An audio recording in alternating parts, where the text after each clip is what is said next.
राधे राधे, जय माता दी। आज हम बात करेंगे कि हमारी जीवन यात्रा कब और कैसे शुरू होती है।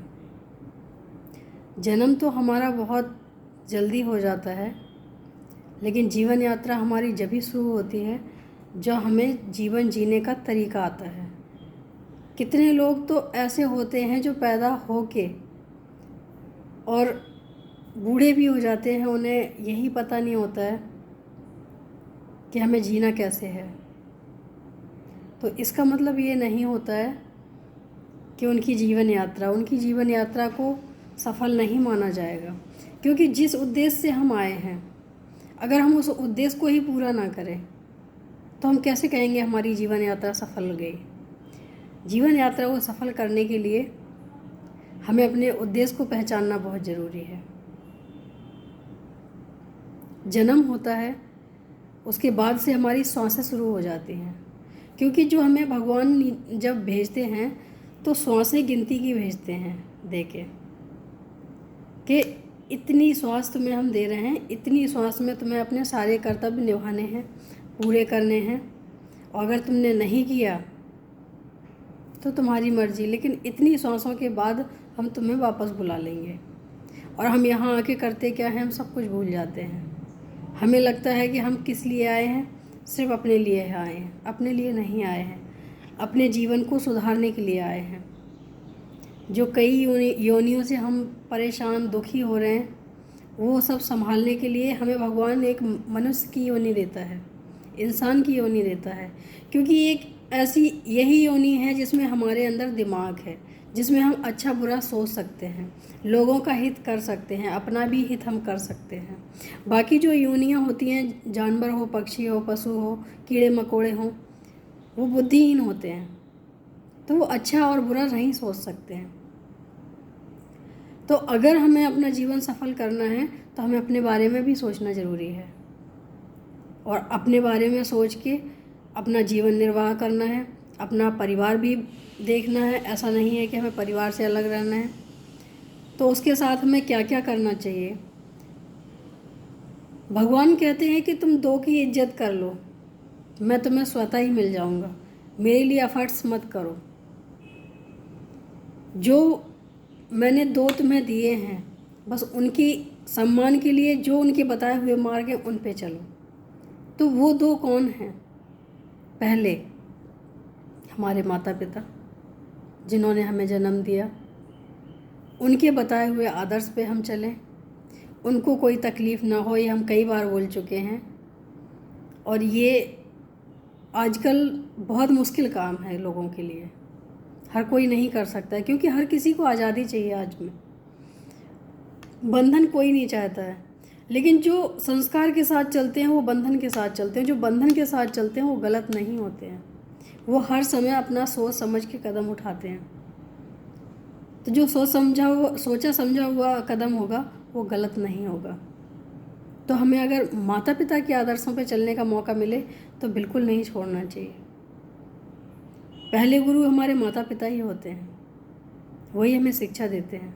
अगर हमने उनको ही ठुकरा दिया तो आगे की शिक्षा हम नहीं अपना पाएंगे, क्योंकि हमें उसकी आदत हो जाएगी, हमें उस चीज़ में कमियां निकालने की आदत हो जाएगी। जब हम अपने माता पिता को ही आदर्श न मान सके तो हम किसी और को कैसे आदर्श मान सकते हैं। मेरा भाव अपना ये है, लोगों का मत पता नहीं, जितने लोग हैं उतनी तरह की बात भी करते हैं। और दूसरे जो हैं हमारे गुरुवर हैं,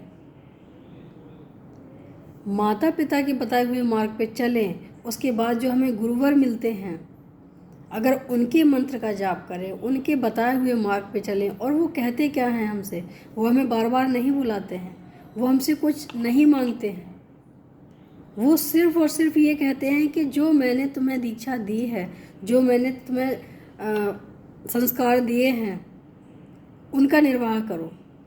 अगर अपने लिए कर रहे हो बहुत अच्छी बात, अगर किसी और के लिए भी कर रहे हो तो यही चीज़ अपनाओ, उस मंत्र को पूरे दिल से ध्याओ। जो गुरुजी ने बोला है उसके अपोजिट नहीं जाना है, और जो गुरुजी बोलेंगे अगर हम वही काम करेंगे तो फिर भगवान तो मिलने ही हैं, क्योंकि हमें भगवान से मिलाने के लिए तो हमें गुरु मिलते हैं।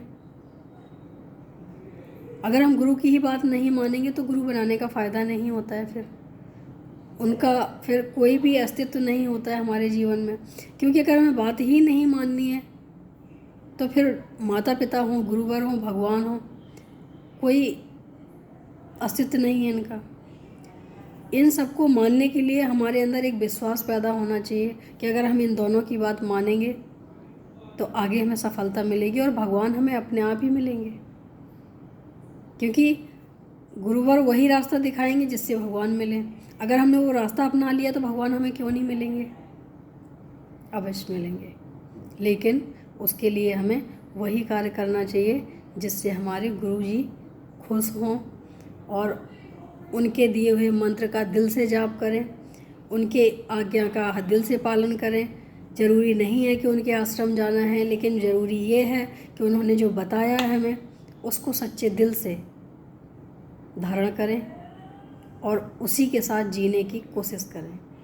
टाइम लगेगा, समय लगेगा, धीरे धीरे हम उस परिस्थिति में ढलने शुरू हो जाएंगे तो एक दिन ऐसा भी आएगा कि हमें कुछ भी मुश्किल नहीं लगेगा।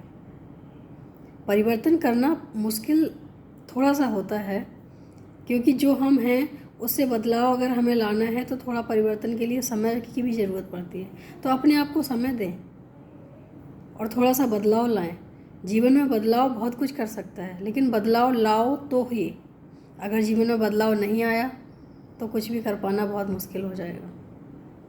मुझे लगता है कि थोड़ा सा जो भी समझ आया हो, अच्छा लगा हो, अच्छा ज़रूर लगा होगा।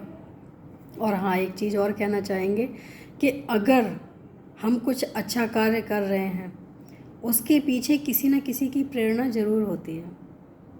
क्योंकि बुरा काम करने के लिए तो हमें किसी की ज़रूरत ही नहीं है, हम स्वतः ही इतने बुरे काम कर लेते हैं और हमें रास्ते भी मिलते जाते हैं।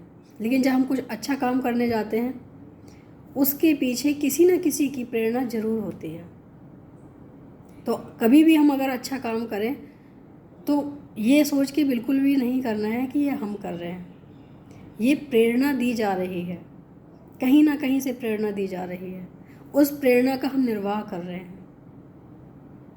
और मुझे लगता है कि जितने लोग सुनते हैं उनमें से अगर एक भी ऐसा हो जो हमारी बात को समझे और बदलाव लाए तो हमारा गुरु कृपा हमारी जो है वो सार्थक हो जाएगी। आज के लिए इतना ही। हमारे गुरुवर एक बहुत अच्छा भजन बोलते हैं, उसका हम कल पूरा एक एक अर्थ समझाएंगे आपको, लेकिन आज थोड़ा सा ज़रूर बोलेंगे। मेरे सतगुरु तेरे पथ पर हम सदा चलते रहे, प्रेम आपस में करे और सबके संग मिल कर रहे। मेरे सतगुरु तेरे पथ पर हम सदा चलते रहे, प्रेम आपस में करे और सबके संग मिल कर रहे। ये भजन इतना अच्छा है कि अगर एक एक शब्द को समझा जाए तो हमें कहीं ज़रूरत नहीं है कुछ समझने की। इस भजन को हम पूरा एक एक शब्द समझाएंगे कल का वीडियो ज़रूर देखें। राधे राधे।